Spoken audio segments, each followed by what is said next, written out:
በስመ አብ ወወልድ ወመንፈስ ቅዱስ አሐዱ አምላክ። ኅዳር 15 በዚች ቀን የስሙ ትርጓሜ ቡሩክ እና የታመነ የሆነ ቅዱስ ሚናስ በሰማዕትነት አረፈ። የዚህም ቅዱስ አባቱ አናቄዎስ ከሚባል አገር ነው። ስሙም አውዶክስዮስ ነው። እርሱም አገረ ገዥነት ተሹሞ ሳለ ወንድሙ ቀንቶበት በንጉሥ ዘንድ ነገር ሰራበት። ንጉሡም ወደ አፍራቅያ ሀገር ሰደደውና በዚያም አገረ ገዥ አድርጎ ሾመው። የአገር ሰዎችም ሁሉ ደስ አላቸው። እርሱ ለሰው የሚራራ እግዚአብሔርንም የሚፈራ ደግ ሰው ነውና። እናቱም ልጅ አልነበራትም። በአንዲት ዕለት ወደ እመቤታችን ቅድስት ድንግል ማርያም ቤተ ክርስቲያን በበዓሏ ቀን ገብታ የክርስቲያንን ወገኖች ያማሩ ልብሶችን ለብሰው ከልጆቻቸው ጋር ደስ እያላቸው ሲገቡ አየቻቸው። በእመቤታችንም በቅድስት ድንግል ማርያም ስዕል ፊት አለቀሰች። ልጅን ይሰጣት ዘንድ ወደ ልጇ ወደ እግዚአብሔር እንድትለምንላትም ለመነቻት። በዚያንም ጊዜ ከእመቤታችን ከቅድስት ድንግል ማርያም ስዕል አሜን የሚል ቃል ወጣ። ከዚህም በኋላ ወደ ቤቷ ገብታ ይህን ቃል ለባሏ ነገረችው። እርሱም የእግዚአብሔር ፈቃዱ ይሁን አለ። ከጥቂት ቀኖችም በኋላ እግዚአብሔር ይህን የተባረከና የከበረ ልጅን ሰጣት። የእመቤታችንም ስዕል ሚናስ ብላ እንደሰየመችው ስሙን ሚናስ ብለው ሰየሙት። ጥቂት ባደገ ጊዜም የቤተ ክርስቲያንን ትምህርት አስተማሩት። 12 ዓመትም ሲሆነው በመልካም ሽምግልና አባቱ አረፈ። ከእርሱም በኋላ በሦስተኛ ዓመት እናቱ አረፈች። ቅዱስ ሚናስም ብቻውን ቀረ። መኳንንቱም አባቱን አብዝተው ከመውደዳቸው የተነሳ ሚናስን በአባቱ ፈንታ ምስፍንና ሾሙት። እርሱም የክርስቶስን አምልኮት አልተወም። ዲዮቅልጥያኖስም በካደ ጊዜ ሁሉንም ሰዎች ጣዖታትን እንዲያመልኩ አዘዛቸው። ብዙዎችን ክብር ይግባውና በክርስቶስ ስም በሰማዕትነት ሞቱ። በዚያንም ጊዜ ሚናስ ሹመቱን ትቶ ወደ ገዳም ገባ። ታላቅ ተጋድሎን እየተጋደለ ብዙ ዘመናት ኖረ። በአንዲትም ዕለት ሰማይ ተከፍቶ ሰማዕታትን የብርሃን አክሊሎችን ሲያቀዳጇቸው አየ። ስለ ክርስቶስ ስም በመከራ የደከመ ይህን አክሊል ይቀበላል የሚል ቃልን ሰማ። በዚያንም ጊዜ ወደ ከተማ ተመለሰና ክብር ይግባውና በጌታችን ኢየሱስ ክርስቶስ ስም ታመነ።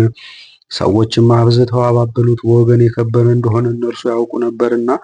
መኮንኑም ብዙ ቃል ኪዳን ገባለት። ባልሰማውም ጊዜ ጽኑ በሆነ ስቃይ እንዲያሰቃዩት አዘዘ። ማሰቃየቱንም በሰለቸ ጊዜ ራሱን በሰይፍ እንዲቆርጡ አዘዘ። በመንግስተ ሰማያትም የሰማዕትነት አክሊልን ተቀበለ። ብዙዎችም በእርሱ ምክንያት ክብር ይግባውና በጌታችን ኢየሱስ ክርስቶስ ስም በሰማዕትነት ሞቱ። የቅዱስ ሚናስንም ሥጋ ወደ እሳት እንዲጥሉት መኮንኑ አዘዘ። እሳትም አልነካውም። ምዕመናን ሰዎችም የቅዱስ ሚናስን ሥጋ ወስደው በአማሩ ልብሶች ገነዙት። የስደቱ ወራትም እስከሚፈጸም በአማረ ቦታ ውስጥ አኖሩት። በዚያንም ወራት የመሪውጥ አገር ሰዎች ከአምስቱ አገሮች ሰራዊትን ሊያከማቹ ወደዱ። የቅዱስ ሚናስንም ሥጋ ረዳት የሆናቸው ዘንድ በመንገድም እንዲጠብቃቸው ከእርሳቸው ጋር ወሰዱት። እነርሱም በባህር ላይ በመርከብ ውስጥ ሳሉ ፊታቸው እንደ ከይሲ አንገታቸው እንደ ግመል አንገት ያሉ አውሬዎች ከባህር ወጡ። ይልሱትም ዘንድ ወደ ቅዱስ ሚናስ ሥጋ አንገታቸውን ዘረጉ።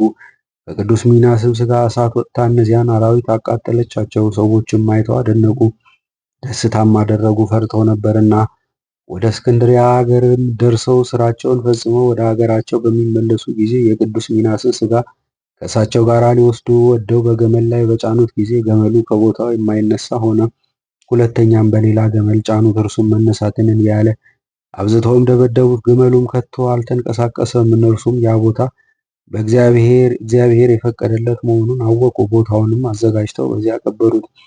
ጌታችንም በበግ እስከገለጠው ድረስ ብዙ ዘመናትን በዚያ ቦታ ኖረ። ይህም ቤተ ክርስቲያኑ በከበረችበት በሰኔ 15 ቀን ተጽፏል።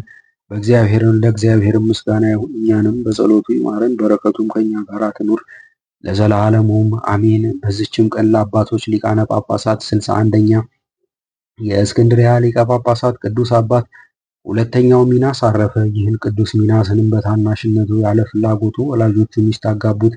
ትእዛዛቸውን መተላለፍ ስላልፈለገ የጋብቻውን ሥርዓት ሁሉ በቤተ ክርስቲያን ፈጸመ። ለእርሱ ይህ ሁሉ ሕልም ይመስለው ነበረ። ወደ ሙሽሪትም ወደ አዳራሽ ባስገቡት ጊዜ ተቀምጦ እንዲህ ብሎ ተናገራት። እህቴ ሆይ ሰው ዓለሙን ሁሉ ቢያተርፍ ነፍሱን ካጠፋ ምን ይጠቅመዋል? እንደ ተጻፈ ሁሉ ያልፋልና፣ ግን የእግዚአብሔርን ፈቃድ የሚያደርግ ለዘላለሙ ይኖራል። አሁንም ድንግልናችንን እንድንጠብቅ ነይ ቃል ኪዳን እናድርግ። እርሷም ቃሉን ተቀብላ ከእርሱ ጋር ተስማማች። ከዚህም በኋላ ትቷት ወደ አስቄጥስ ገዳም ሄዶ በአባ መቃርስ ገዳም ውስጥ መነኮሰ።